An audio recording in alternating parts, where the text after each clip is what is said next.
Time 1 நிமிஷத்துக்குள்ளே வந்து அந்த first A team B team ஏறி போயிடணும். 1 நிமிஷத்துக்குள்ளே எத்தனை செங்கல் ஃபஸ்ட்டு யார் எடுத்து கொடுக்குறீங்களோ அவங்க தான் வின்னர். ரெடியா? Ready start. ஏறி போ.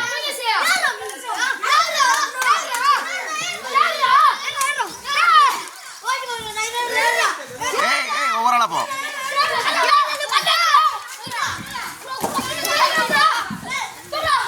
டேய் மேலே போட்டுக்கிறாத என்னைக்குங்க?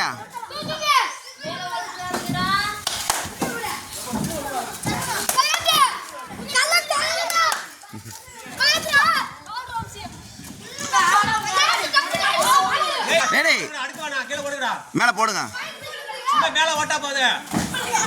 என்னைக்குங்க யார் என்றா? டேய் இன்னும் ஒரு 10 செகண்ட் 12 செகண்ட் தான் இருக்கு.